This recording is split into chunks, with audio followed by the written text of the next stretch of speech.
Hi friends, പുതിയൊരു വീഡിയോയിലേക്ക് എല്ലാവർക്കും സ്വാഗതം. അങ്ങനെ ബാലേന്ദ്രമേനോൻ അലീനെ ചേർത്ത് പിടിച്ച് തലോടാണ്. അതിനുശേഷം പിന്നീട് മനു വിളിക്കുന്നുണ്ട് കേട്ടോ. മനു വിളിച്ചിട്ട് ഇങ്ങനെ ഓരോരോ കാര്യങ്ങളൊക്കെ ചോദിക്കുകയാണ്. ആ സമയത്ത് മനുവിനോട് ബാലേന്ദ്രമേനോൻ പറയുന്നുണ്ട്, നിനക്ക് ഞാൻ അവളെ മകളായിട്ട് ദത്തെടുത്ത് കഴിഞ്ഞല്ലോ, അപ്പോൾ പിന്നെ എൻ്റെ സ്വത്തും അവകാശങ്ങളും എല്ലാം അതും അലീനയ്ക്ക് കിട്ടും. ഇനി വേണമെങ്കിൽ നീ അവളെ കല്യാണം കഴിച്ചോ, കാരണം നിൻ്റെ മുറപ്പെണ്ണാണല്ലോ അലീന എന്ന് പറയാണ് കേട്ടോ. അപ്പോൾ അങ്കിള് വീണ്ടും വീണ്ടും ഞെട്ടിക്കുകയാണല്ലോ എന്നൊക്കെ പറയുകയാണ്. അതിനുശേഷം എല്ലാവരും കൂടെ ഭക്ഷണം കഴിച്ചുകൊണ്ടിരിക്കുന്ന സമയത്ത് കൃഷ്ണമോള് മാത്രം അലീന ഉണ്ടാക്കിയ ഫുഡ് കഴിക്കുന്നത് കാണുമ്പോൾ രോഹിത് അതെടുത്ത് വലിച്ചെറിയാണ്.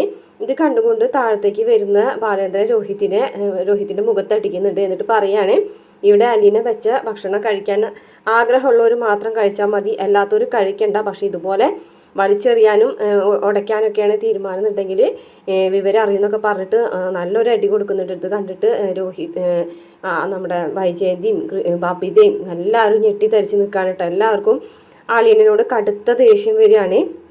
അങ്ങനെ ബാലേന്ദ്രമേനോൻ പോയി കഴിയുമ്പോൾ അലീനയുടെ അടുത്ത് വന്നിട്ട് വൈജയന്തി പറയാണ്, സ്വർഗം പോലെയായിരുന്നു ഞങ്ങളുടെ വീട് മുമ്പ് ഉണ്ടായിരുന്നത്, പക്ഷെ അത് നരകമാക്കിയ ഒരു പിശാചാണ് നീ വന്ന് കയറിയതിന് ശേഷമാണ് ഈ വീട് ഒരു നരകമായത്. ഞങ്ങൾ ഏത് രീതിയിൽ അച്ഛനും അമ്മയും മക്കളും നല്ലോണം ജീവിച്ചിരുന്നതാണ്, പക്ഷെ നീ വന്നതോട് കൂടിയിട്ട് അതെല്ലാതും നശിച്ച് ഇല്ലാതായി. നീയാണ് ഇതിനെല്ലാത്തിനും കാരണം, ഈ കുടുംബം തകരാനുള്ള കാരണം എന്നൊക്കെ പറയുന്നുണ്ട്. അങ്ങനെ അലീനയ്ക്ക് അതൊക്കെ കേൾക്കുമ്പോൾ ഭയങ്കര സങ്കടമാവാണ്. താൻ കാരണം ഈ ഒരു കുടുംബം നശിച്ചുകൊണ്ടിരിക്കുകയാണെന്നാണല്ലോ പറയണതെന്ന് ആലോചിച്ചിട്ട് വിഷമാവാണ്.